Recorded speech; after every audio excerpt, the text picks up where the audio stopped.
Himachal cabinet की 2 दिवसीय meeting का आज पहला दिन था और ये मीटिंग पूरी हो चुकी है। सीएम सुक्खू ने इसकी अध्यक्षता की है और इस मीटिंग में कई सारे बड़े फैसले भी लिए गए हैं, जिसकी जानकारी संसदीय कार्य मंत्री हर्षवर्धन सिंह चौहान ने दी है।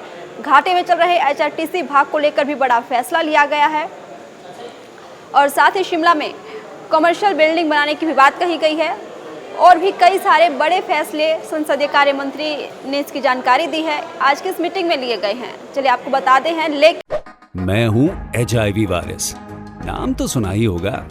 मुझे वो लोग बिल्कुल अच्छे नहीं लगते जो मुझसे दूर रहने के लिए हर बार कॉन्डम का इस्तेमाल करते हैं। जब खून चढ़वाने की जरूरत पड़ती है तो मान्यता प्राप्त ब्लड बैंक में चले जाते हैं।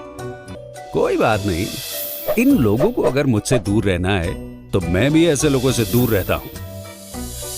तो मैं हूं HIV वायरस। मेरे बारे में जानने के लिए 1097 पर कॉल करके सवाल किया गया। हिमाचल प्रदेश राज्य एड्स नियंत्रण समिति द्वारा जनहित में जारी।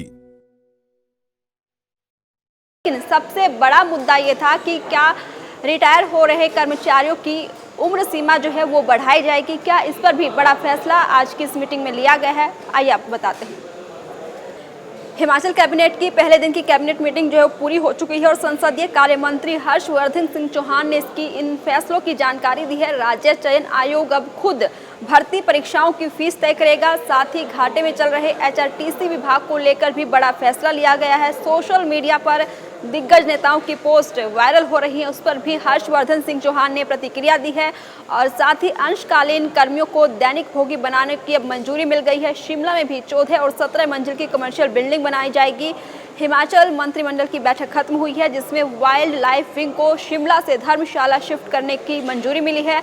अनुबंध खत्म, अब 2 साल के लिए ट्रेनी के तौर पर तैनाती की जाएगी। सीएम सुक्खू के साथ पूरा का पूरा विधायक दल चट्टान के साथ खड़ा है और साथ ही 5 साल का कार्यकाल पूरा करेगी कांग्रेस सरकार। जी हाँ, आज की इस मीटिंग में कुछ बड़े फैसले लिए गए हैं और कैबिनेट में शिमला ने भीड़ भाड़ को कम करने के मकसद से वाइल्ड लाइफ विंग को शिमला से धर्मशाला शिफ्ट करने की मंजूरी दी है। कैबिनेट ने सभी रेवेन्यू कोर्ट को ऑनलाइन करने की मंजूरी दी है, जिससे घर बैठे ही केस का स्टेटस पता चल पाएगा। कैबिनेट ने अनुबंध पर भर्तियों को खत्म कर दिया है। अब 2 साल के लिए ट्रेनी के तौर पर नियुक्तियां देने का भी निर्णय लिया गया है। कैबिनेट निर्णय की जानकारी देते हुए हर्षवर्धन सिंह चौहान ने कहा है कि कैबिनेट ने 81 CMO कैजुअल्टी डॉक्टर के पदों को भरने की भी स्वीकृति दी है। हर मेडिकल कॉलेज में आपातकालीन वार्ड स्थापित होगा। हमीरपुर और मंडी मेडिकल कॉलेज ने चौक में कैथ लैब खोलने की मंजूरी दी है। इसके अलावा घाटे में चल रहे HRTC 350 रूट पर 18 सीटर टेम्पो ट्रैवलर चलाने का भी कैबिनेट ने फैसला लिया है। पुलिस विभाग में 2 वाटर कैनन व्हीकल खरीदने की भी मंजूरी दी है। फोरेंसिक विभाग में 18 पद भरने को मंजूरी दी है। बिलासपुर एम्स को विस्तारीकरण के लिए जमीन देने के लिए कैबिनेट ने मंजूरी दी है। सुन्नी को नगर परिषद की अधिसूचना को रद्द करके नगर पंचायत ही रखने की भी मंजूरी दी है। साथ ही राज्य चयन आयोग परीक्षाओं की फीस अब अपने हिसाब से तय करेगा और 7 साल पूरा कर चुका पार्ट टाइम वर्कर अब 31 मार्च 2025 से दैनिक भोगी बनाने को भी मंजूरी मिली है। हिम केयर और आयुष्मान भारत योजना में पूर्व सरकार के समय बड़ा फर्जीवाड़ा हुआ था और निजी अस्पतालों को इसका फायदा मिला था।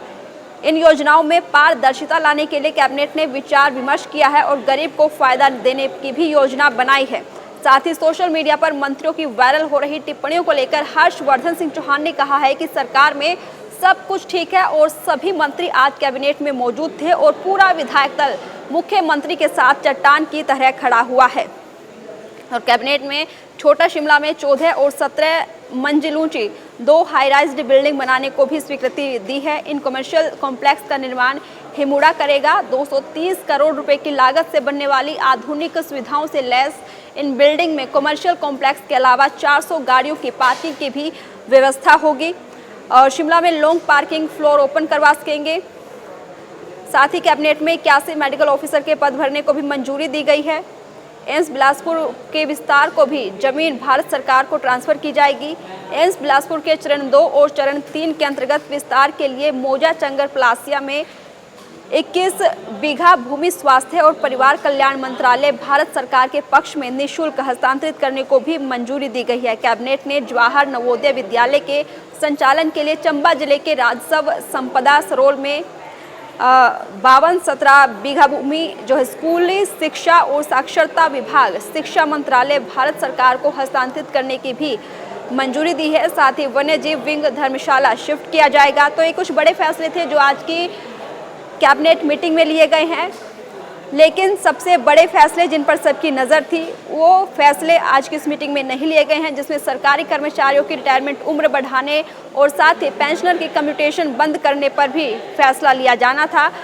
और कुल मिला के 140 एजेंडों पर मीटिंग में चर्चा होनी थी, जिनमें से कुछ फैसलों पर आज कुछ मुद्दों पर आज फैसला लिया जा चुका है। और कल की मीटिंग में देखना होगा क्या सरकारी कर्मचारियों की रिटायरमेंट उम्र बढ़ाने और पेंशनर की कम्यूटेशन बंद करने पर फैसला लिया जाएगा या नहीं।